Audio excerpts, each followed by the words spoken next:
it's a time to think and expand and find that inner kind of creativity and imagination that is a spark in really all areas of life.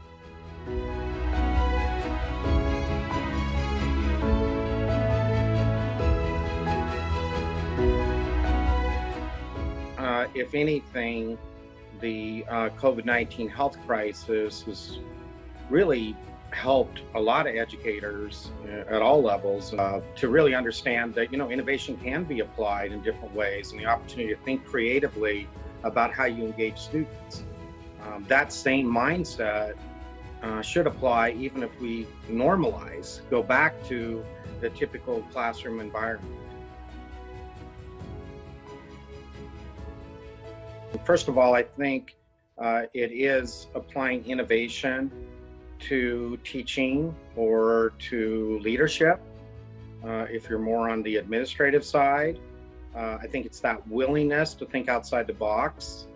I think it's having a constant hunger for, based on research and based on intuition, about how to improve the classroom experience, how to improve student success, how to inspire students, how to inspire teachers and other leaders or administrators. I mean, this is the kind of thing that could spread in a good way, where we're really developing this passion and support for each other to be creative.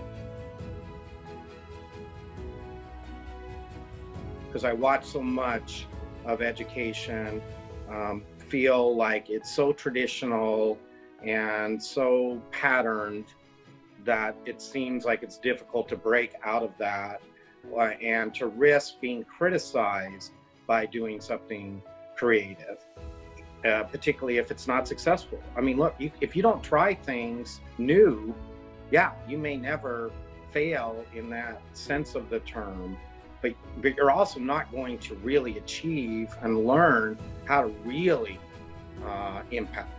And so you've got to be in a culture that permits, as we would say, failure through innovation, because you'll learn and you'll develop from that. I think that I was able, because of my background more in a business context, to come in and challenge when I saw the college start to move or creep into that area of, well, this other university or college does it this way, because we didn't have to do it that way. And so I think because of that, we started to develop some pretty innovative programs that have received some national recognition in how we've gone forward in working with this diverse first generation student population that we love.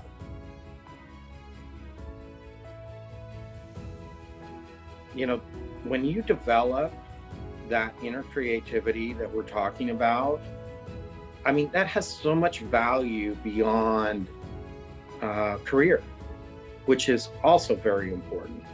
I mean, if you're like me, you want to make a difference in the world, but you also want to really enjoy your life and build strong relationships with people, both within your circle and within your work.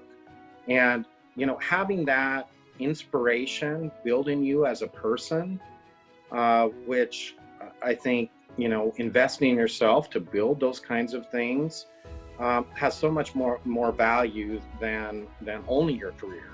And I think as we go along in life, we again start to develop patterns where we can feel like we're just checking in, and we're not still trying to develop that creativity. And I mean, that's where I would say is you can just, the value is just incredible.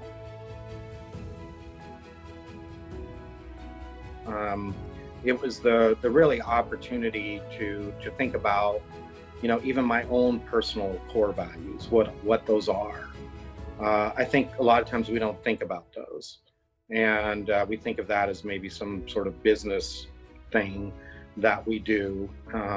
But we all have core values. And the question is always whether we live them and whether we require or expect others within our circle to live those too. I think the other part is recognizing how you can operate in your highest vibration. And we spend so much time like beating ourselves up, a lot of us, of like, oh, I didn't do that well, or I can't do that, or I'm not good at that. And then we spend an extraordinary amount of time trying to correct our deficiencies. And that we're really better as much as we can. I mean, there's some things we all have to do that maybe we're not good at or don't like, but to the extent we can focus on the things we're really good at, it's so much more rewarding to ourselves. Yeah, there's a lot of challenges right now, and there's a lot of fear and upset in our community. But, again, there's like this behind the scenes, this opportunity to really to spark something really, really amazing.